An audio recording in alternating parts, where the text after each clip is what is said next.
ఒకవేళ పుష్పరాజ్ కి అతని షూటర్ కి 50 లక్షలు ఇవ్వాలనుకుంటే డైరెక్ట్ గా వెళ్లి ఇవ్వడు. అక్కడే పుష్పరాజ్ హవాలా బజార్ నైతే యూజ్ చేస్తాడు. పుష్పరాజ్ గుజరాత్ లో ఉన్న ఆలీబాయ్ కి అయితే డబ్బులు ఇస్తాడు. అండ్ తర్వాత ఆలీబాయ్ ముంబైలో ఉన్న భిక్షు యాదవ్ కి ఫోన్ చేసి చెప్తాడు, అదే పుష్ప ఇలా చెప్పాడు, ఒక వ్యక్తికి 50 లక్షలు ఇవ్వాలి, పాస్వర్డ్ శ్రీవల్లి.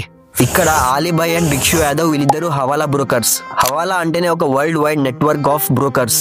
డబ్బుల్ని ఒక సిటీ నుంచి ఇంకొక సిటీకి అయితే ట్రాన్స్ఫర్ చేస్తారు. అండ్ సేమ్ ఇది ఒక బ్యాంకింగ్ సిస్టమ్ లాగే ఉంటుంది. బట్ డిఫరెన్స్ ఏంటంటే మిమ్మల్ని అక్కడ ఎవరు అడగరు ఈ డబ్బులు ఎక్కడి నుంచి వచ్చాయి, ఎవరికి పంపిస్తున్నావు అని. అండ్ ఈ బ్యాంక్స్ కంటే తక్కువగానే ఫీజు అయితే చార్జ్ చేస్తారు. అండ్ మెయిన్ పాయింట్ ఏంటంటే ఈ మొత్తం హవాలా అయితే ఒక నమ్మకం మీద నడుస్తుంది. ఫార్మల్ పేపర్స్, డిజిటల్ ట్రాన్సాక్షన్స్ ఇవన్నీ ఏముండవు. భిక్షు యాదవ్ ఆలీబాయ్ మీద ఉన్న నమ్మకంతో ఆ షూటర్ కి అయితే 50 లక్షలు ఇస్తాడు. ఈ విధంగా రెండు వైపులా ఎక్స్చేంజ్ అయితే ప్రతి ఇయర్ నడుస్తుంది. అండ్ ఇయర్ కి వీళ్ళందరూ ఒకసారి కలిసి సెటిల్మెంట్ అయితే చేసుకుంటారు. చూడండి, ఇక్కడ ఆలీబాయ్ అండ్ భిక్షు యాదవ్ అయితే ఫ్రెండ్స్ కారు, కానీ వీళ్ళిద్దరి మధ్య క్రోర్స్ ఆఫ్ ట్రాన్సాక్షన్ అయితే ఒక నమ్మకం మీద నడుస్తుంది. సో మీరు మీ ఫ్రెండ్స్ మీద ఇలాంటి నమ్మకం పెట్టుకోగలరా? అయితే కమెంట్ చేయండి.